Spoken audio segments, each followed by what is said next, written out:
Olá, pessoal. Sejam bem-vindos ao minicurso Predação Marítima na Idade Moderna, Perspectivas Históricas e Possibilidades de Pesquisa.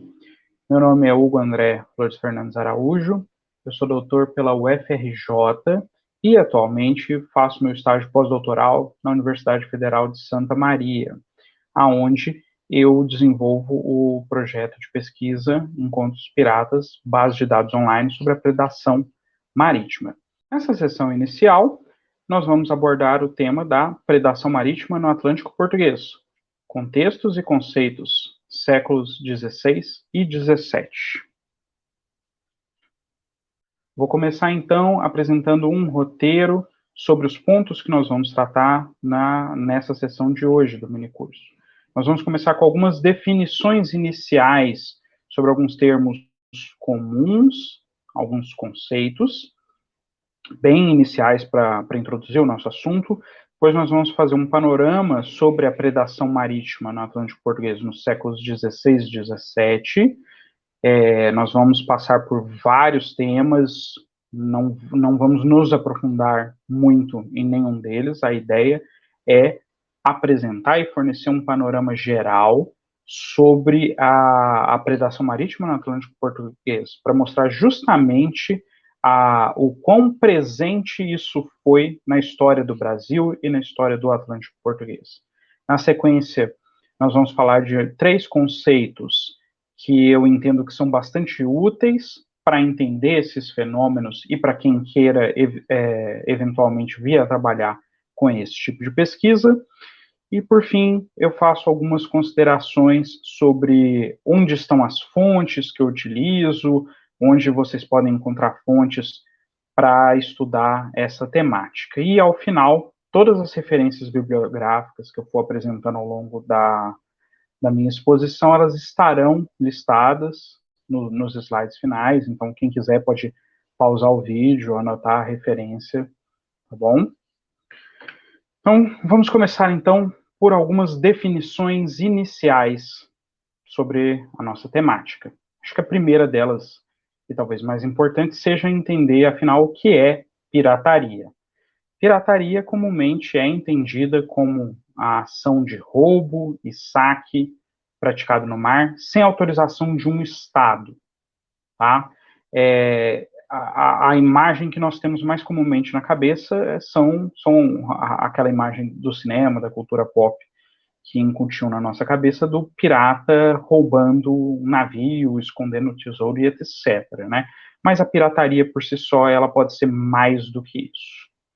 Mas como uma oposição não tão diferente assim, nós temos o corso. O corso é uma ação de saque autorizado por algum Estado contra nações inimigas, geralmente através de documentos que legitimam e dão respaldo a essa ação, como as famosas cartas de marca ou de corso.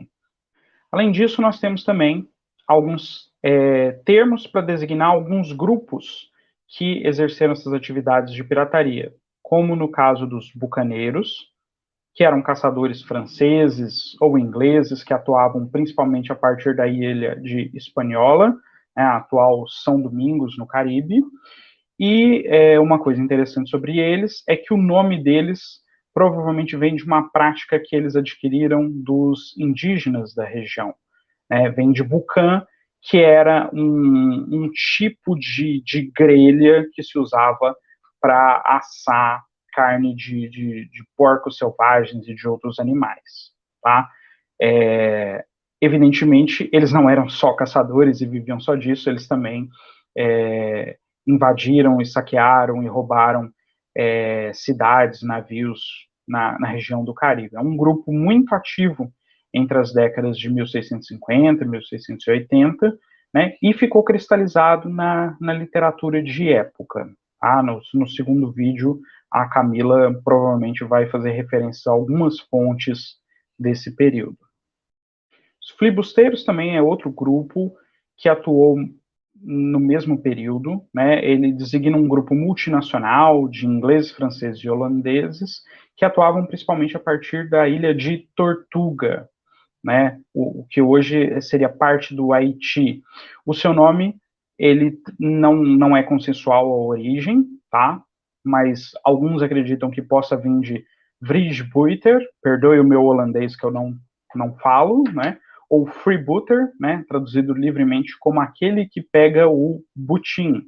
Ou ainda, né, há quem entenda que o nome pode vir da palavra flyboat, que é um tipo de embarcação menor, mais rápida, que era muito comum desse grupo utilizar, porque era uma embarcação mais ligeira, mais fácil para abordar navios e mais fácil para fugir também, quando eles estavam sendo perseguidos. É um grupo também muito ativo no século XVII, entre 1630 e 1680. Chegamos então aqui no termo predação marítima, que é muito importante para o nosso minicurso. A predação marítima ela engloba uma série de práticas que podem ser práticas de piratas ou de corsários, né? Mas ela é um termo guarda-chuva para englobar justamente as várias nuances dessas ações de guerra no mar ou de guerra através do mar, né? Então, justamente por isso, compreendem-se os ataques a navios em alto mar, assaltos contra embarcações em águas sob jurisdição de um estado, e aí no caso poderiam ser um rio, um porto, uma enseada, incursões costeiras, invasões e pilhagens de cidades realizadas através de viagens marítimas, e também uma forma um pouco mais institucionalizada de curso e julgamento de presas sancionados por algum estado e praticadas em tempos de paz e de guerra. Bom, vamos então começar um segundo momento aqui da nossa exposição, falando sobre o contexto da predação marítima no Atlântico português. E nós vamos começar, e a minha fala ela vai ser muito enfocada no caso brasileiro, que era a principal possessão portuguesa no Atlântico Sul. Tá? Eu pretendo apresentar para vocês, em uma sequência cronológica, algumas das principais fases da predação marítima no Atlântico português. Quero começar chamando a atenção para vocês para o mapa, que é um mapa que mostra as principais vilas que os portugueses fundaram durante o século XVI e no comecinho do século XVII, né? A maioria das vilas estão no litoral, né? Isso mostra como durante os primeiros séculos da colonização, os portugueses eles eram dependentes dessas conexões ultramarinas com as quais o Império Português se estruturava, tá? Mas começando então a falar sobre as várias fases, né, nós vamos começar então pensando aqui nas intrusões estrangeiras do século XVI. Bem no início do processo de exploração do Brasil, né, quando ainda não há uma política muito clara de povoamento, algo que há aqui são algumas feitorias, alguns enclaves para troca, para extração de pau-brasil, nós vamos ter entre 1503 e 1534 uma presença muito incipiente dos portugueses, né? E, por outro lado, nós vamos ter uma contestação, uma disputa de navios franceses que cruzam a costa e também tentam se estabelecer, praticam escambo com os indígenas, procuram se aproximar, em algumas situações eles saqueiam, aprisionam, escravizam os indígenas, né? Quando topam com um navio português, muito provavelmente eles entram em combate, tá? Então é nesse período, já no início dos contatos dos portugueses aqui no que viria a ser o Brasil, né? Nesse momento ainda não era chamado de Brasil, que nós temos já as primeiras intrusões estrangeiras, nesse caso dos franceses, tá? Uma das primeiras medidas da coroa portuguesa vai ser em 1516 mandar expedições navais, patrulhas guarda-costa, né, para percorrer a costa em busca de corsários franceses, buscando combatê-los, afugentá-los, capturá-los, tá? E por outro lado, também garantir a segurança dos navios portugueses. A partir de 1534, nós temos já a concessão, a doação das capitanias hereditárias, que eram esses senhorios jurisdicionais, né, que a coroa portuguesa utilizou para estimular e fomentar o povoamento no Brasil. Tá? Então, essa era uma das formas que a coroa portuguesa procurou estimular para tentar povoar o território e, ao mesmo tempo, defender, tá? Defender diante dessas frequentes invasões estrangeiras.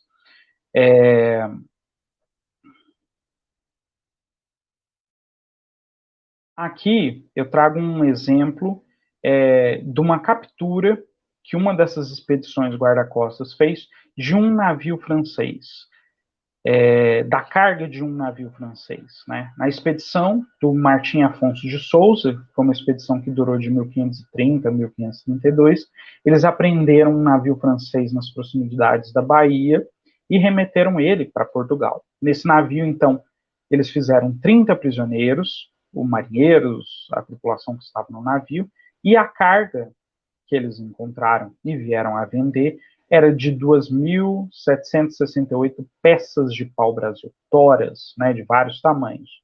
No total, a carga, numa medida de época, ela pesava 927 quintais e uma arroba e meia, né, o que numa conversão seria algo em torno de 55.642 quilos e meio, né, e essa carga ela foi vendida por 377.275 réis, tá? Isso é a carga de um navio.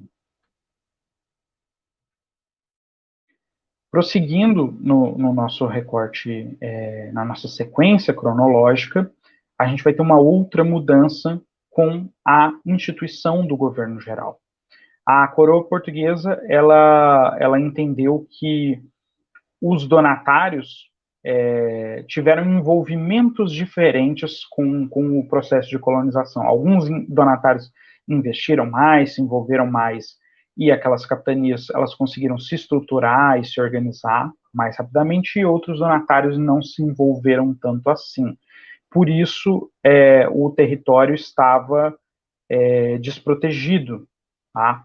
Então, uma das iniciativas da coroa frente a essa intrusão estrangeira foi instituir o governo geral no estado do Brasil. Então, a cidade de Salvador vai ser fundada, ela vai ser sede do governo geral.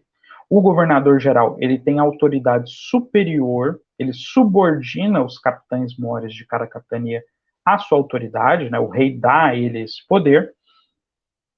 E a partir disso, ele vai coordenar os esforços de povoamento e auxiliar também na defesa contra estrangeiros. E uma outra questão que ameaçava várias dos núcleos populacionais na América nesse período eram as revoltas indígenas, porque como não havia um controle muito grande, vários colonos faziam expedições para escravizar e capturar os indígenas. Se a gente lembrar, nesse período, o tráfico atlântico de escravizados africanos ainda não é algo muito frequente, tá, para o Brasil. Então, a mão de obra mais utilizada nesse período ainda é a mão de obra escrava indígena. E essas expedições para tentar escravizar e obter mão de obra indígena, elas vão desencadeando uma série de revoltas que fazem com que alguns núcleos populacionais sejam atacados e, em alguma medida, abandonados. Tá? Então, o esforço da coroa é impedir que a guerra seja feita de uma maneira desordenada, né? A coroa procura, sempre que possível, estabelecer alianças com os indígenas e fazer guerra naqueles casos onde os indígenas não aceitassem a submissão. Tá? Então, a coroa procura centralizar no governo geral essas competências. E eu quero dar alguns exemplos sobre isso a partir do documento que delega poder ao governador-geral. Né? O primeiro regimento do governador-geral Tomé de Souza, ele apresenta algumas medidas contra a predação marítima, que em alguma medida vão perdurar pelos próximos séculos e vão ter algumas pequenas modificações, mas a base do que vai ser a política de defesa portuguesa está aqui. No capítulo 15 do regimento, ele define que a patrulha e a defesa costeira ela vai ser feita por navios de remo. Tá? Um outro capítulo, o capítulo 27, vai proibir que os vassalos utilizem suas embarcações para saquearem aldeias e escravizar indígenas sem autorização do governo. Tá?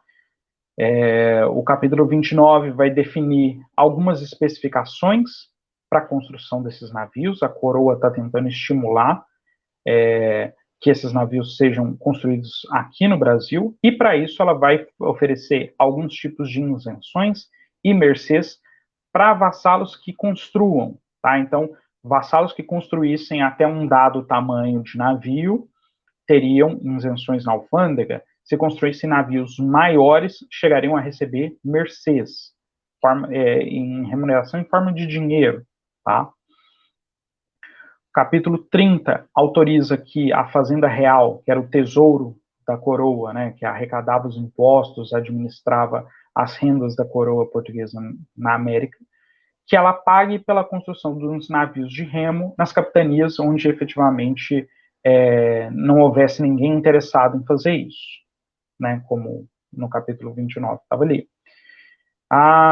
O capítulo 36 define que os corsários eles são um problema a ser combatido, reforça isso claramente, né, no texto, e autoriza, então, que o governo geral forme e envie expedições navais para combater esses corsários. E isso vai ser muito importante séculos depois não, no século seguinte, onde essa prática vai se tornar a principal forma de combater os corsários e os piratas.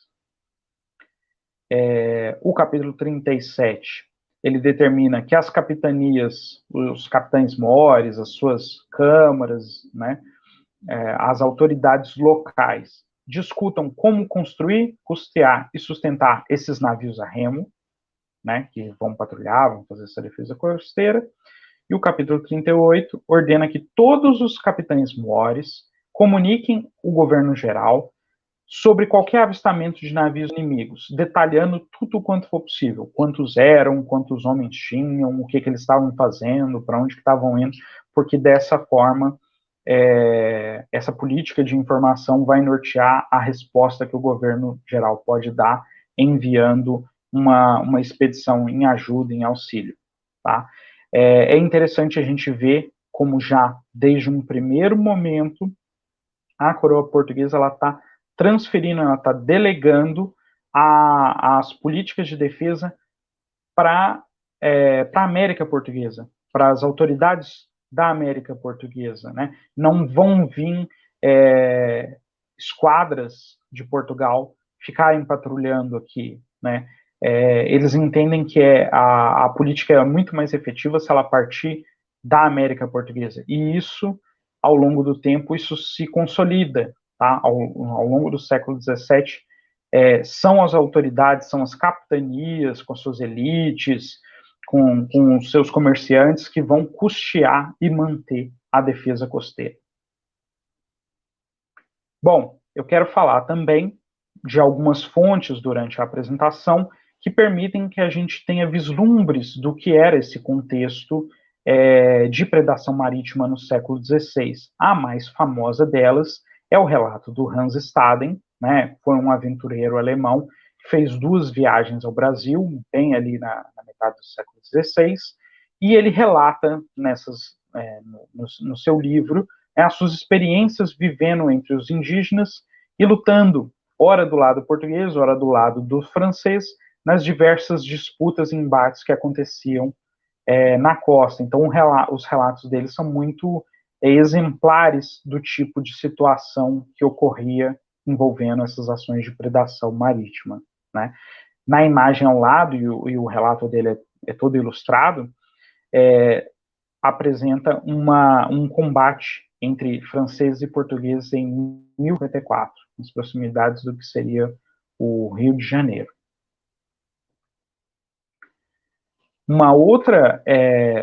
Outros relatos, também agora de franceses, vão ser feitos principalmente a partir da experiência colonial francesa de fundar uma colônia na Baía de Guanabara, tá? A chamada França Antártica.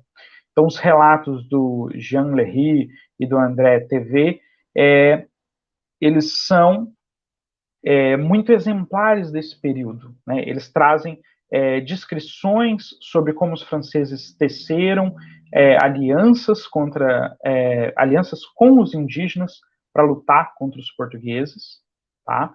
E também descrevem o relato de Jean Léry, logo nas primeiras páginas, quando eles saem da Europa rumo à América, descrevem algumas situações de predação marítima, dos franceses capturando e saqueando navios a caminho do Brasil. Tá?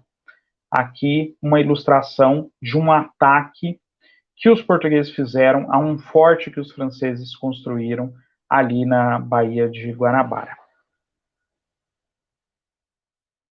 Prosseguindo no nosso contexto, né, na nossa sequência cronológica, durante a União Ibérica, foi aquela união dinástica entre os reinos de Portugal e de Espanha, várias mudanças vão ocorrer nesse contexto atlântico, principalmente para os territórios que eram controlados pelos portugueses, né?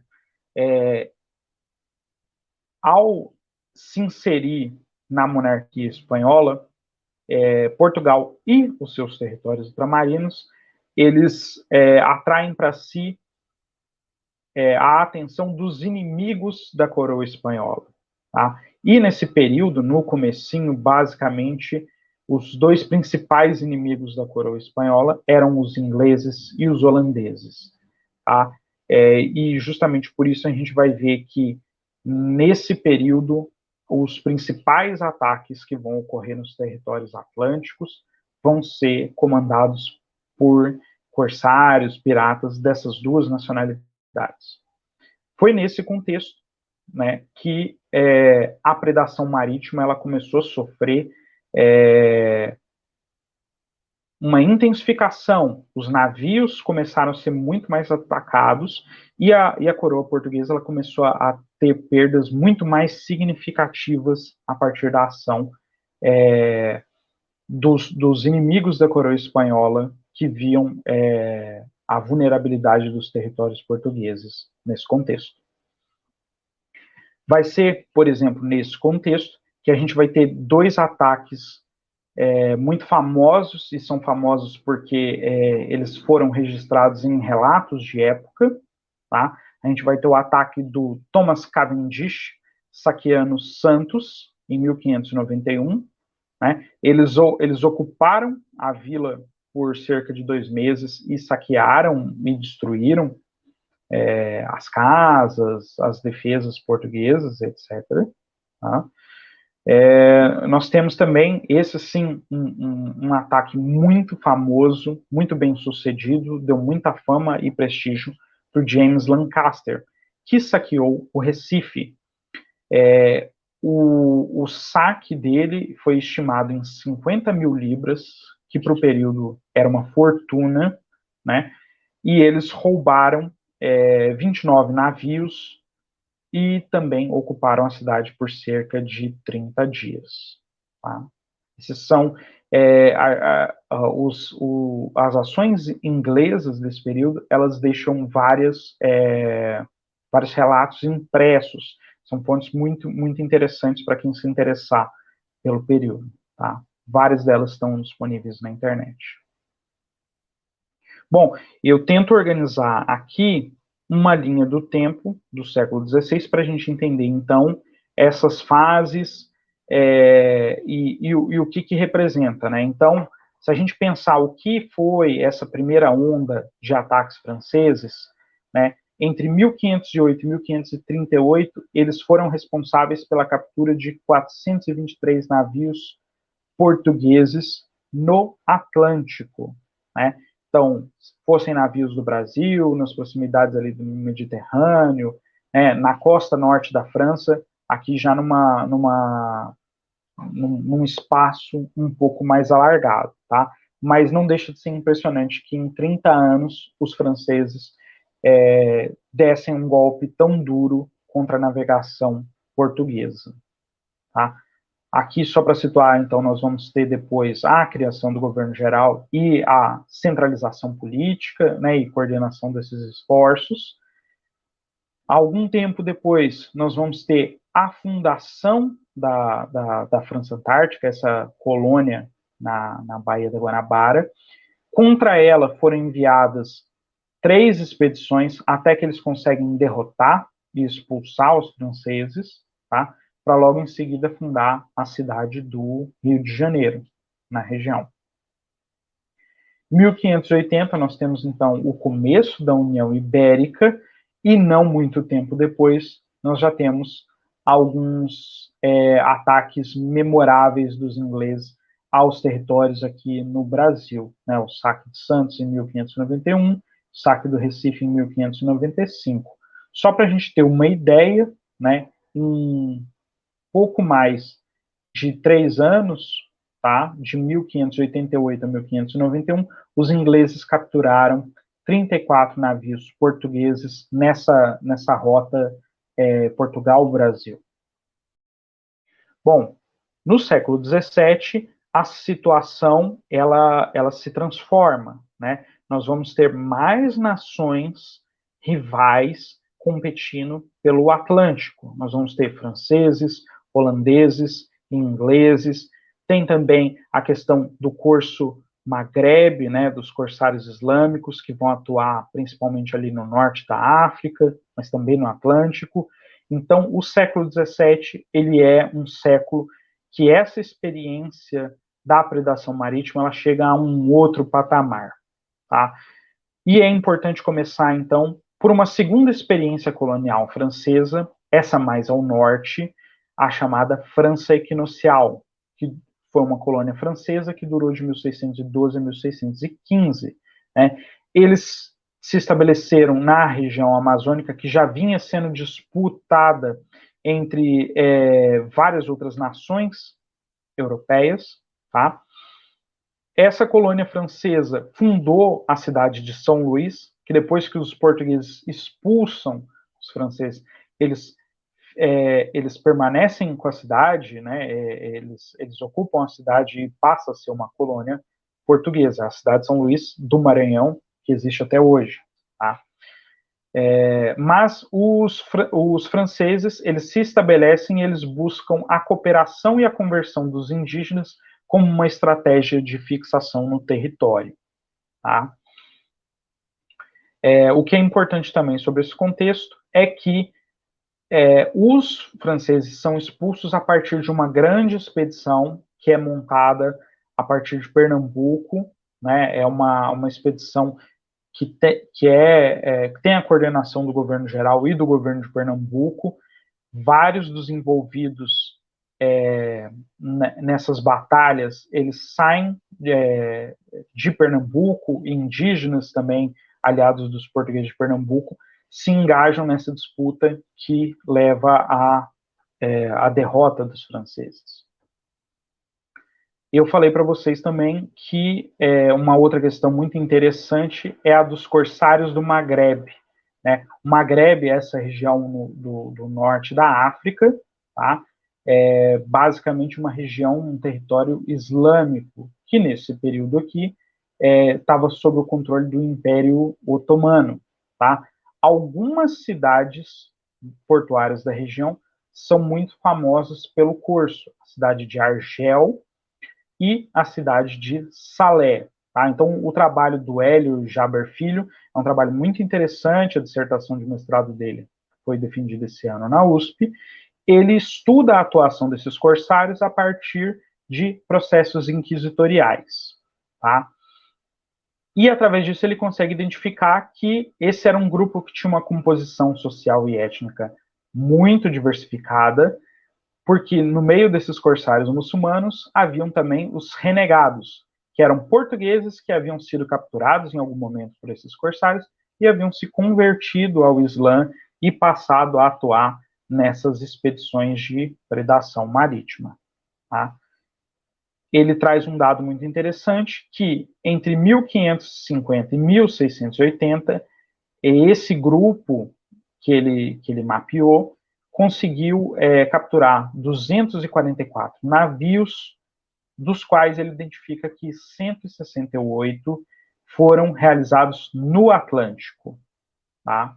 Nessa porção aqui. Um outro dado interessante é que ele mapeia as principais áreas de atuação desses corsários. Então, a gente consegue ver que eles atuavam por uma região bem longa, tá? Uma região ampla, basicamente atacando as principais potências europeias, tá? E por eles se posicionarem muito nas proximidades do Estreito de Gibraltar, eles pegam as principais rotas comerciais que ligavam o Mediterrâneo e o Atlântico. Tá? Mas no século XVII, a principal força da predação marítima no Atlântico, incontestavelmente, são os neerlandeses, né? Como também são chamados holandeses. As invasões holandesas no Atlântico, elas podem ser datadas principalmente a partir da fundação da Companhia das Índias Ocidentais, né? Que é uma irmã gêmea da Companhia das Índias Orientais, que já vinha causando imensos prejuízos para os portugueses e para outras nações no Oriente. Tá? Mas a Companhia das Índias Ocidentais ela surge como uma companhia comercial, porém que detinha poderes militares, projetos de curso, ocupação e colonização dos espaços no Atlântico e no Caribe. Então, ela é uma companhia que vende ações e os seus acionistas que financiam as suas operações. Tá? Então, ela começa com uma iniciativa comercial e ela vai se complexificando e se tornando algo muito maior e muito mais importante para as repúblicas, para a República Holandesa. Né? No caso dos ataques que eles promovem na primeira metade do século XVI, do século XVII, são basicamente na América e na África Oriental. Os holandeses vão atacar os principais polos fornecedores de mão de obra escrava, São Jorge da Mina, São Tomé e Angola, e algumas das principais praças produtoras de açúcar, Salvador e Pernambuco.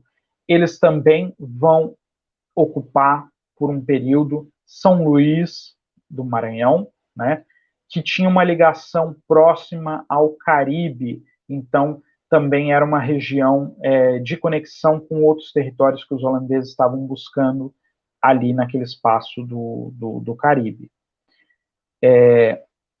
Essas invasões, elas foram muito importantes para a estruturação econômica dessa potência que os holandeses se tornam no século XVII, e isso também produziu um impacto no imaginário da época. Né? Então, esses grandes feitos militares, eles foram muito celebrados, muito consagrados, e os holandeses eles já possuíam uma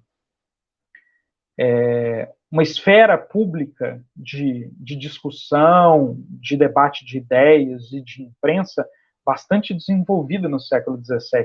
Então, essas imagens, esses mapas, isso que eu estou mostrando aqui na tela, isso circulava nos territórios holandeses como uma espécie de propaganda, de notícia do que estava acontecendo no mundo, tá? E isso aqui foi muito importante para consolidar essa percepção que eles tinham dos seus feitos, das suas conquistas. Tá? Mas se eu estou falando que o curso neerlandês ele foi mais impactante no século XVII, é porque os números dele realmente mostram uma outra escala, uma outra dimensão. Nós não temos uma série completa, um estudo muito aprofundado, né, anualmente, quanto que os holandeses estão capturando de cada nacionalidade em cada lugar, mas alguns dados já mostram como essas ações elas atingiram em cheio a navegação portuguesa. Pegar um dado aqui, logo no começo, um pouco antes da invasão de Salvador, os holandeses atacavam os navios portugueses, principalmente na costa do Brasil ou nas proximidades de Portugal. Entre 1623 e 1626, eles tomaram 120 navios portugueses e cerca de 60 mil caixas de açúcar.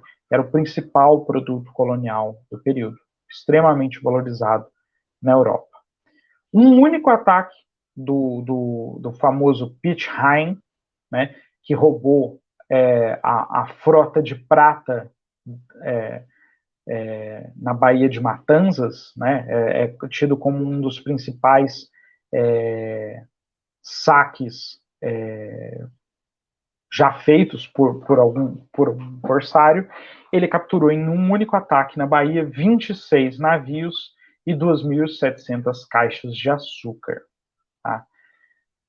Se a gente olhar já para um outro período, depois que os holandeses já estão estabelecidos em Pernambuco, só na região de Alagoas, entre 33 e 34, eles capturam 28 navios. Tá? Isso aqui é um período onde eles ainda estão se estabelecendo. Né? Eles invadem em 1630 e até 1635 eles ainda estão enfrentando uma resistência dos portugueses em Pernambuco. Tá? Então, esses navios aqui eram navios que saíam de Alagoas para tentar transportar parte da produção de açúcar para Portugal. Mas o dado que mostra talvez o período que foi o ápice da ação dos corsários neerlandeses é entre 1647 e 1648, onde em 2 anos eles capturam 220 navios portugueses no Atlântico. Tá? Isso aqui é justamente no período em que os luso-brasileiros, no Recife, eles começam a fazer a revolta para tentar expulsar os holandeses. Então, se inicia novamente a guerra, né, que vai ser uma guerra de cerco, que vai durar até 1654, quando a Armada da Companhia Geral do Comércio chega e bloqueia o Recife, e eles fazem o ataque final, que leva à rendição. Tá? Mas, continuando com esse dado aqui, que é um dado bastante revelador, dessas 220 presas no Atlântico, se a gente parar para pensar, eles já têm nesse momento uma série de bases para onde eles podem levar e vender. Né? Mas no período de 46 a 53, somente das presas capturadas e vendidas no Recife, a gente chega à soma de 89 embarcações para esse período. Tá? E essas presas eram feitas por corsários da Companhia das Índias Ocidentais, corsário da Companhia Zelandesa de Corso, que foi criada exclusivamente para atacar navios que faziam a rota do Brasil, por isso ela se chama Brasilis Directi, tá? E também por particulares do Recife, pessoas, comerciantes que armavam o seu navio, obtinham a licença da administração, né, do Alto Conselho e tentavam a sorte capturando navios portugueses e vendendo no Recife. Bom, nós vamos ter, depois desses confrontos com os holandeses, um período de relativa paz no qual não se tem notícias de muitos ataques corsários ou piratas no Atlântico, tá? Que é entre o final dos anos 60 e a década de 70, né, do século 17. Mas, com o começo da década de 1680, os ataques voltam a ocorrer, tá? E dessa vez é basicamente levado a cabo por corsários, piratas franceses e ingleses, né? Isso tem algumas explicações. São reflexos dos conflitos europeus que começam a reverberar para os espaços atlânticos, tá? Esse finalzinho do século XVII é um período onde estão ocorrendo algumas guerras que envolvem Inglaterra e França, mas também é o período que os famosos piratas do Caribe, que a Camila vai falar no vídeo 2, começam a se aventurar em regiões fora do Caribe também. E alguns deles, inclusive, atacando o Atlântico português. Tá? Mas, para além disso, é nesse período também que ocorrem as descobertas de ouro no Brasil, né? E a notícia disso, ela circula muito rápido. E isso atrai uma série de corsários, piratas estrangeiros, que entendem que a navegação no Brasil ela é a navegação em relação ao Brasil e Portugal, que ela é uma navegação mais desprotegida, apesar de existirem as frotas, né, da Companhia Geral do Comércio, e que vale a pena arriscar tomar navios que possam ter uma carga de ouro, por exemplo, que valeria, um navio com uma carga de ouro poderia valer uma viagem inteira. E aqui eu quero trazer alguns exemplos de piratas, e esses são piratas famosos do período, que fizeram algum tipo de incursão ou em territórios brasileiros ou no Atlântico português. O primeiro deles é o Jean Amelin, ou também pode ser chamado de Jean Hamelin, né, principalmente pelas fontes inglesas. Ele era, na verdade, o nome dele era Pierre Egron. Ele era um francês, né, que estava atuando a partir do Caribe, né, porque ele tinha cartas de curso de várias ilhas diferentes, atuando contra portugueses ou na costa da África Ocidental ou na costa do Brasil. E nós sabemos que ele passou por aqui porque durante uma passagem dele, parte da sua tripulação foi capturada. E um sobrevivente era o bretão Ivo Rua Cruz. Esse provavelmente não é o nome correto dele, mas é o nome que os portugueses registraram no interrogatório, que era cirurgião no navio. Ele foi capturado em terra entre as capitanias de Cabo Frio e Espírito Santo, e ele contou um pouco, enquanto era inquirido, da trajetória dele. Ele havia embarcado na costa da mina, sob o comando do capitão Amelin, né? Eu consegui relacionar essa grafia com o nome do pirata famoso, comparando também com um período de atuação, uma série de outras questões que bateram, que o Ivo Rua Cruz e a tripulação do Jean Hamelin fizeram 14 ou 15 presas entre várias embarcações grandes e pequenas de várias nações na costa da África.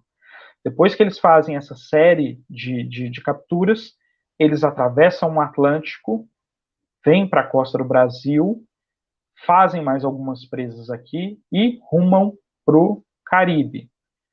Na costa do Brasil, o Ivo Rua Cruz dá conta de que eles roubaram uma sumaca que ia carregada de açúcares de outras fazendas para a cidade da Bahia. Isso aqui é uma citação do depoimento dele.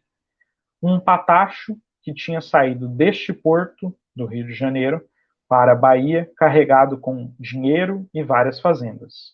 E, esse é o meu preferido, uma sumaquinha que não se sabe para onde ia, nem para onde vinha, carregada de fazenda e aguardente. Tá? Então, a partir do interrogatório conduzido pelo ouvidor, a gente consegue saber, a partir de um testemunho dele, quem era ele, de onde que ele tinha partido e o que ele tinha feito enquanto corsário, ou pirata. Outro pirata famoso desse período é o John Quelch, né, que ele vai de corsário a pirata por causa dessa viagem. Por quê? O John Quelch, ele era um corsário de Boston que possuía autorização para capturar navios espanhóis e franceses na região aqui do Caribe ou da costa do que hoje nós chamamos Canadá, tá? Que eram colônias espanholas e francesas que haviam nesses locais. Mas o John Quelch, ele convence a sua tripulação de que valia muito mais a pena, de que seria uma viagem muito mais lucrativa, ir para o Brasil. E é isso que eles fazem, né? Então eles vêm para a costa do Brasil e eles começam uma série de capturas de norte para sul. Eles realizam 9 capturas de navios no Brasil. Quando eles estão aqui na região de Ilha Grande e São Vicente, eles capturam um navio carregado de ouro, né? E isso é suficiente para que no retorno eles esperassem ter uma grande recompensa, né? uma divisão dos roubos bem interessante, quando as autoridades verificam que eles roubaram navios portugueses. E Portugal havia acabado de celebrar um acordo, um tratado de amizade e de paz com a Inglaterra, de cooperação. Então, era uma nação aliada e eles não poderiam atacar uma nação aliada.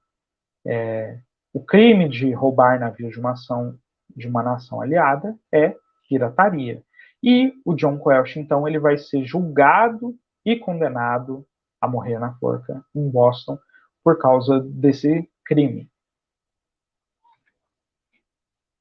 Bom, eu falei até aqui, principalmente dessas várias fases, desses vários grupos, como eles estão atacando e atuando na costa do Brasil. Mas agora eu vou falar um pouco, então, das políticas de defesa dessa segunda metade do século XVII, que é o que eu tenho estudado nos últimos anos, que a coroa portuguesa procurou implementar a partir do governo geral. Eu entendo que são 2 tipos de políticas: políticas de prevenção e políticas de repressão. As políticas de prevenção, como o nome sugere, políticas que tentam evitar ou minimizar esse tipo de ataque.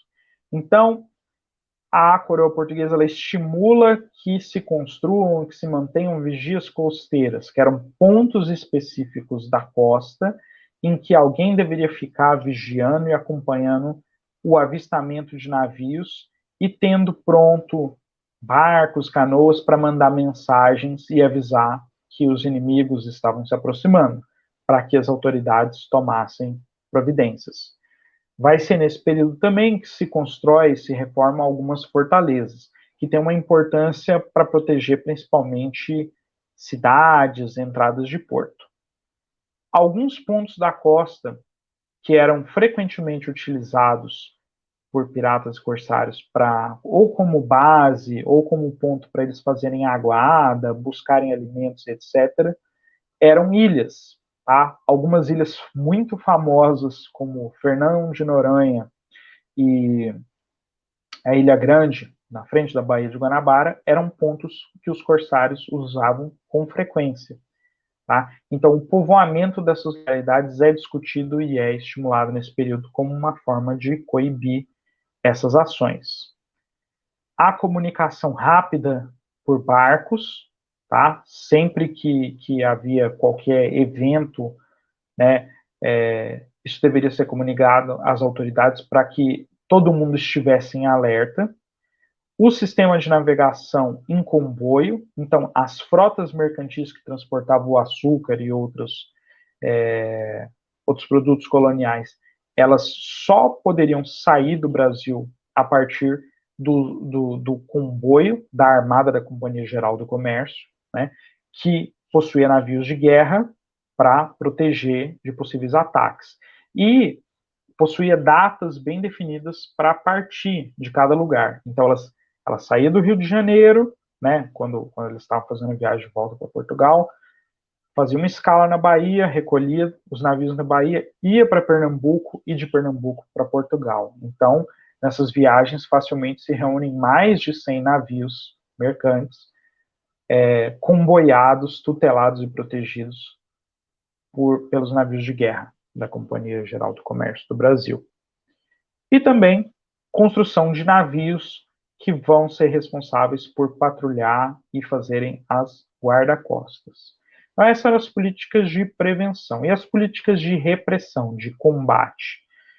Nós temos as expedições guarda-costa, que eram expedições ostensivas, né, de combate direto, tinham função de patrulhar, perseguir, capturar piratas e corsários. E as expedições armadilha, que eram expedições que procuravam enganar, atrair, emboscar e capturar esses piratas e corsários. Vou dar alguns exemplos. As expedições guarda-costas, quando um governo geral despacha elas, ele envia as instruções do que deve ser feito a partir de um regimento, um documento com as ordens da expedição. E, na maioria das vezes, as expedições guarda-costas, elas têm ordens para abordar e render os inimigos, roteiros para navegar até o ponto de avistamento dos inimigos, quais são os procedimentos para abordar e render, instruções para condução da presa, né, uma vez que eles consigam capturar, sem que haja o descaminho das cargas. As expedições armadilhas são muito interessantes.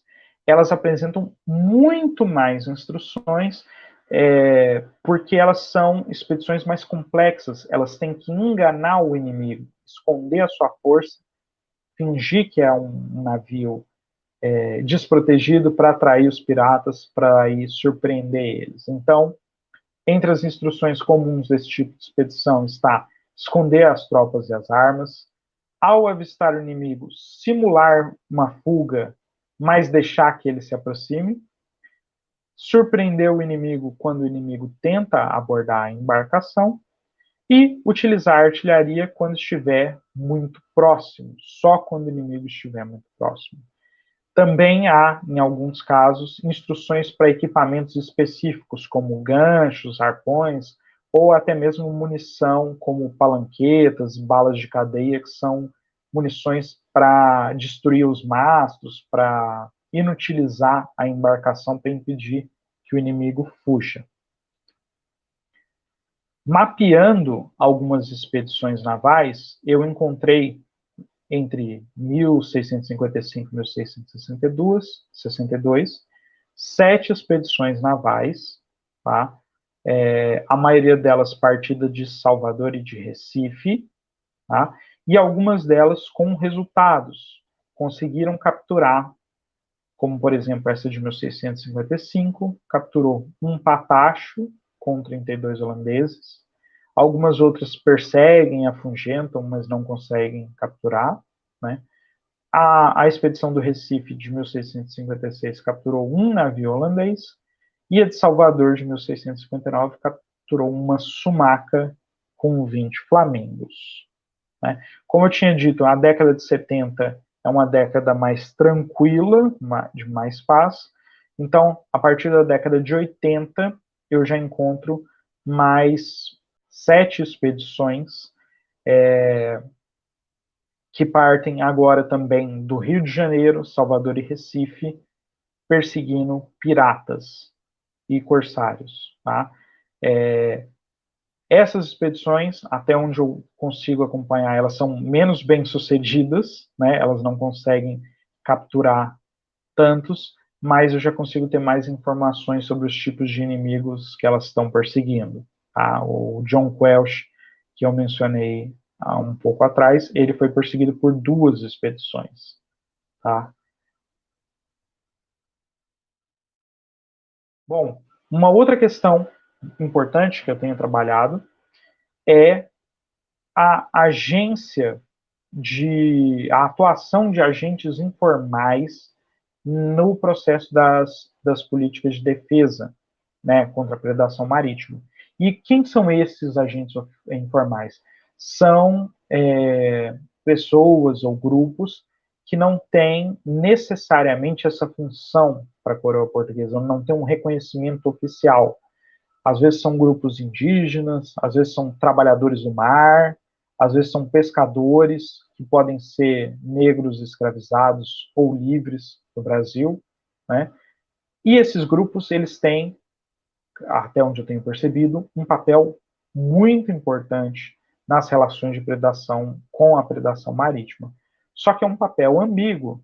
Eles podem ser fundamentais para a dinâmica de cooperação e de combate, mas eles também podem, direta ou indiretamente, auxiliar quando os inimigos estão atacando, né? Quando essas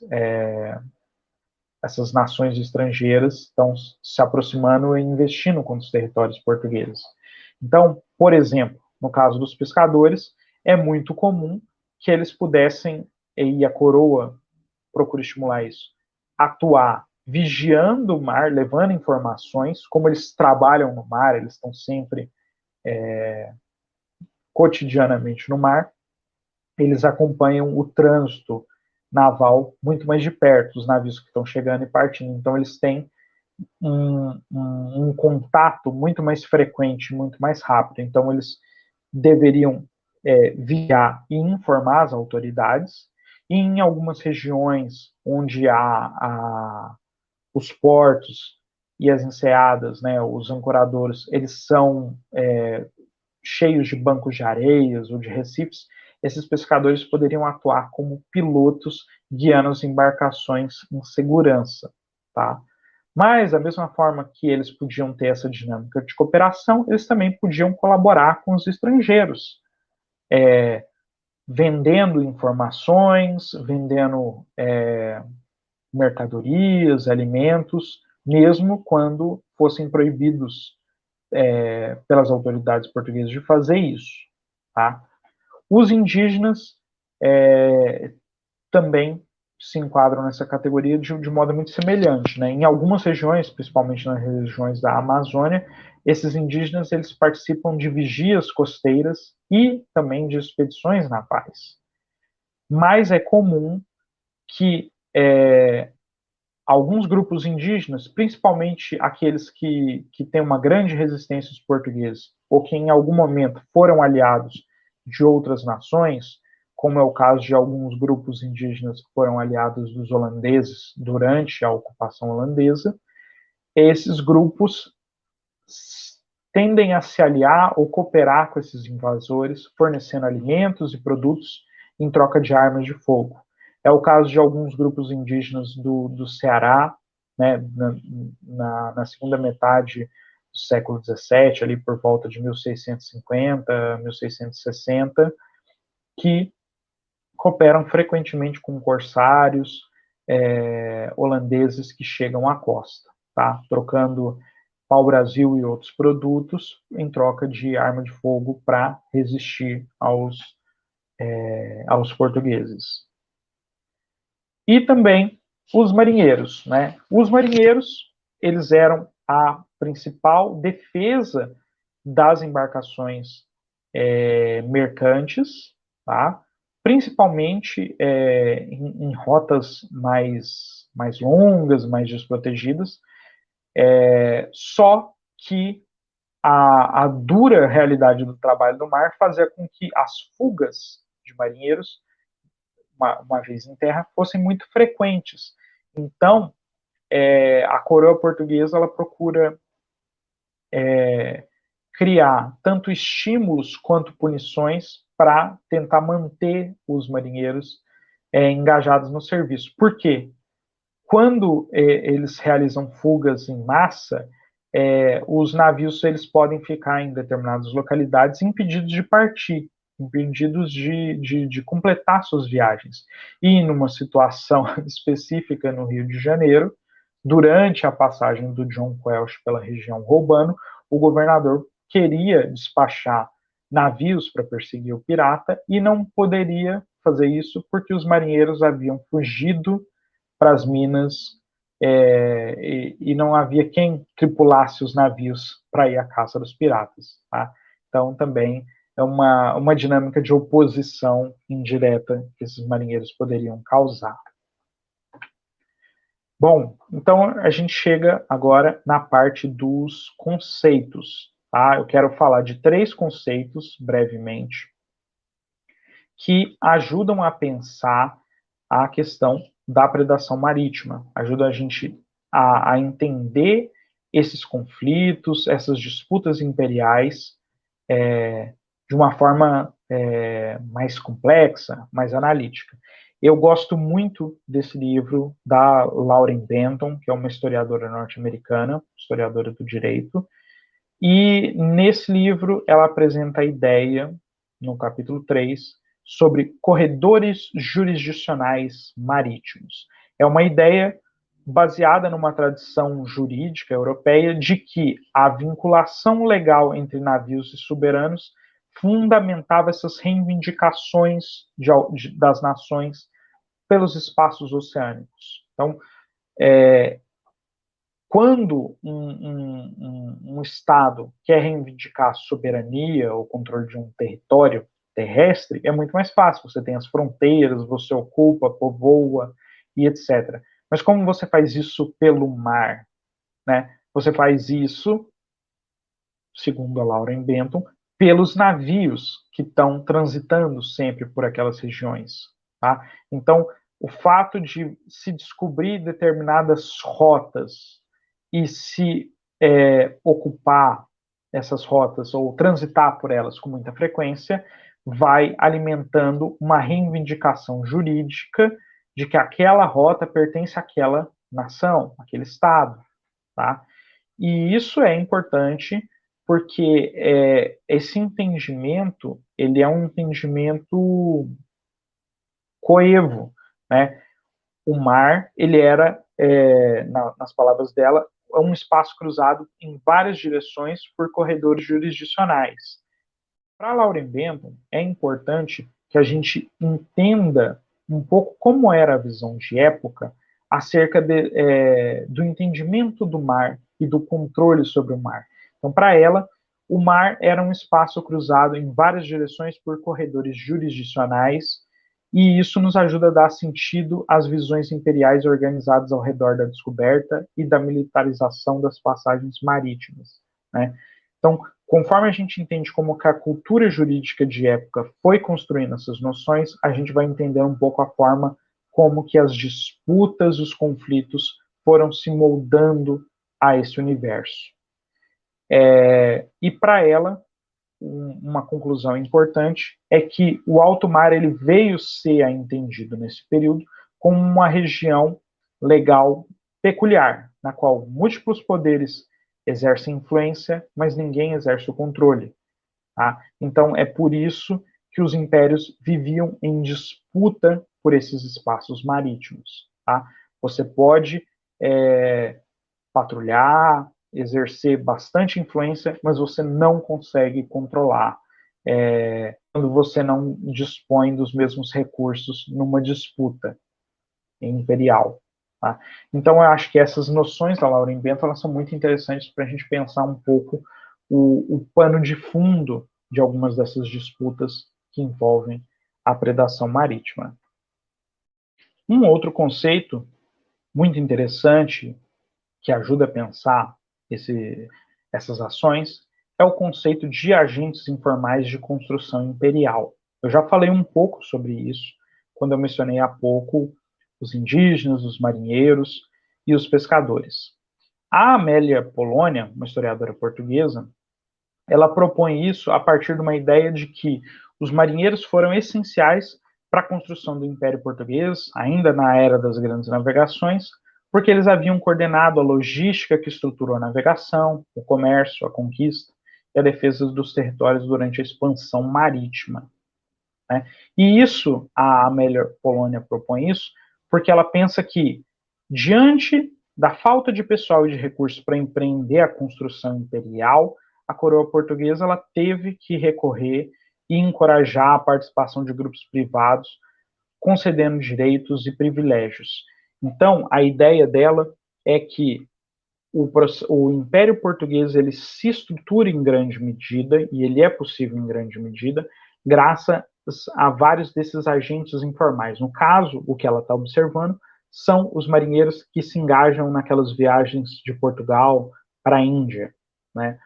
Como que redes de marinheiros, construtores de navios se organizam, financiam e efetivamente participam desse processo, que é o processo que monta e assegura a presença portuguesa naquela região. E isso depois vai acontecendo para outras regiões. Eu, particularmente, eu tenho ideia de que esse conceito da média polônia ele pode ser alargado.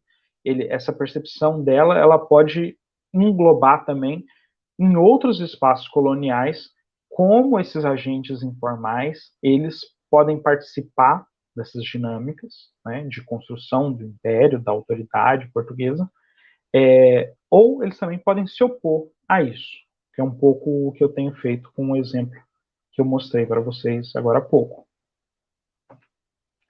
Por fim, um outro conceito muito interessante para pensar é o conceito do Stefan Mirrell e do Lewis Müller de pirataria persistente.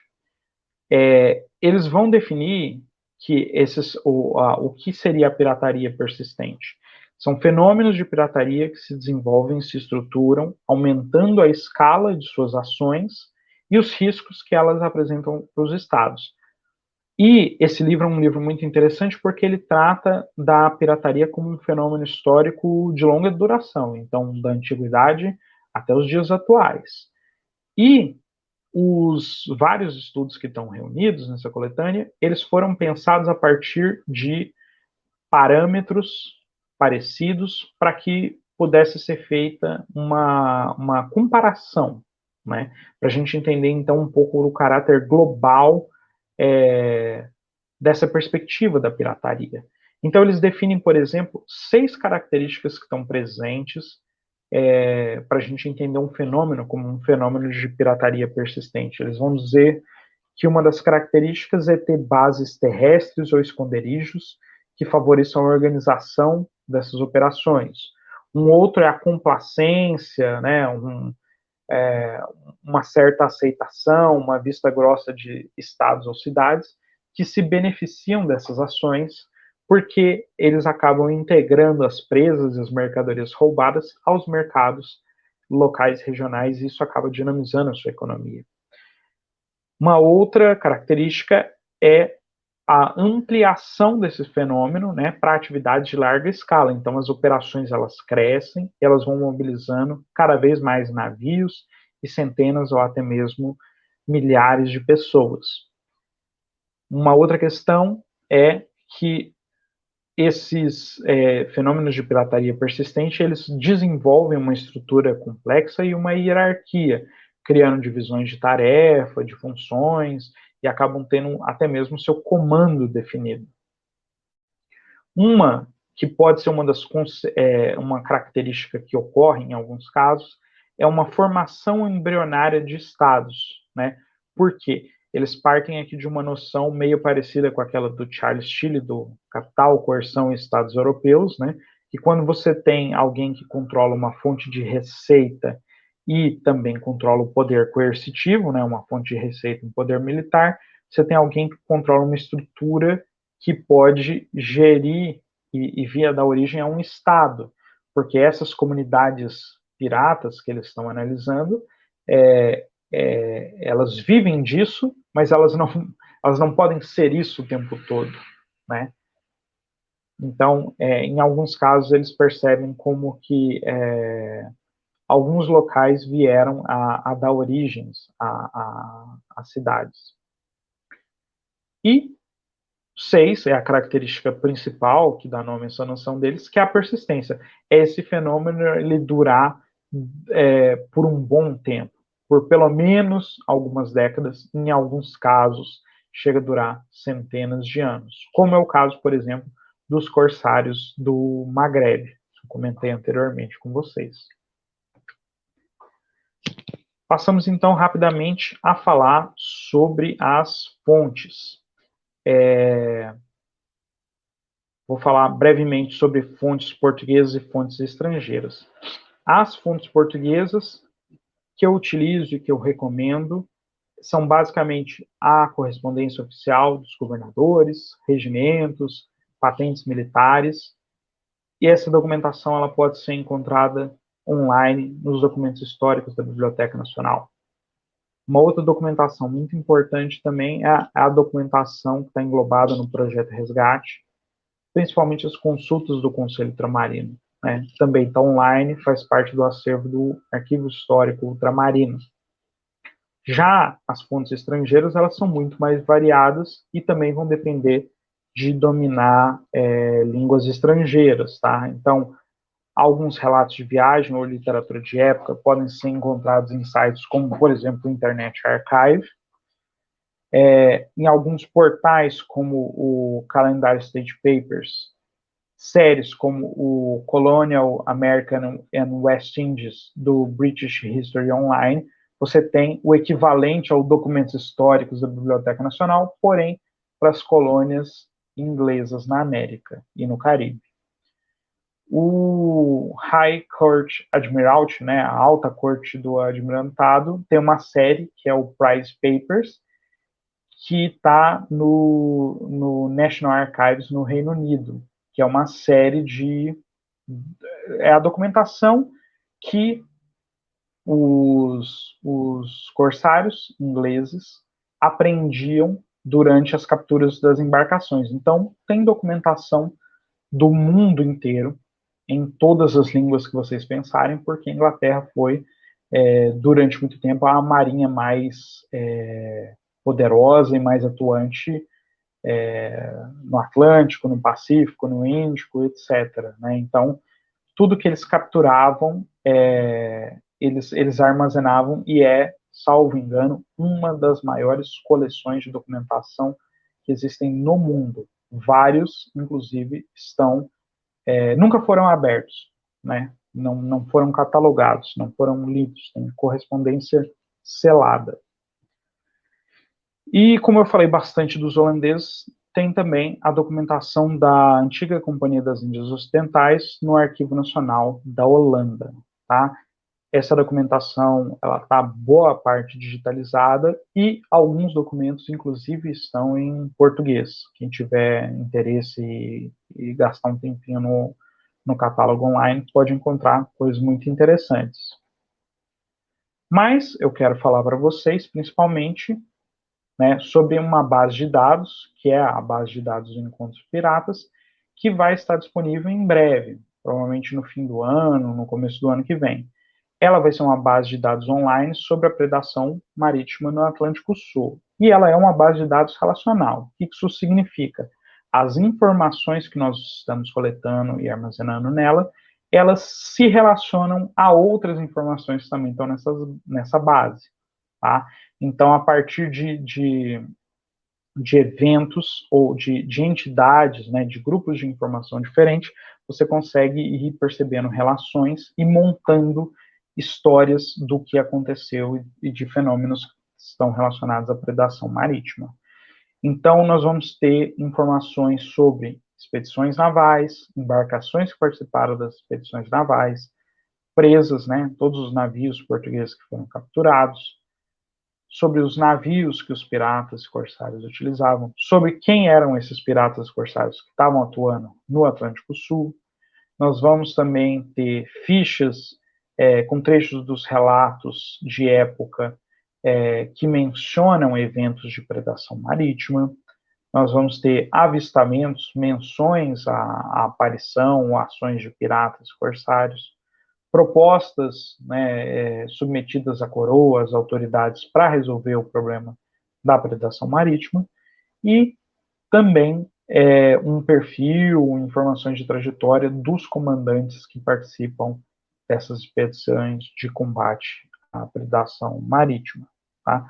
Tudo isso está sendo desenvolvido nesse projeto que tem financiamento do CNPq e da FAPEMIG, do qual eu faço parte, do qual o Eduardo e a Camila também fazem parte, e nós também temos 2 voluntários na graduação, na UFSM, fazem parte. É um projeto coordenado pelo professor Adriano Comissori.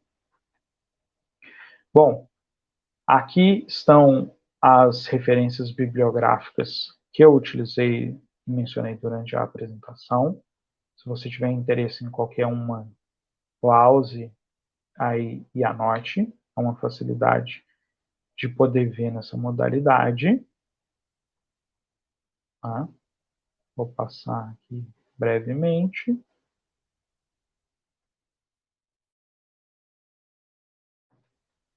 E se alguém quiser entrar em contato comigo para pedir alguma informação, saber um pouco mais, ter interesse na temática, eu deixo meu e-mail para o pessoal. E quem quiser saber mais sobre o projeto, quiser saber quando for lançado e tal, é só escrever por Encontro Piratas pedindo informações que eu aviso assim que o projeto estiver online e disponível para todo mundo, tá bom? Agradeço muito e recomendo que sigam agora para assistir o próximo vídeo da Camila sobre os piratas, os famosos piratas do Caribe, né, do século XVII e XVIII.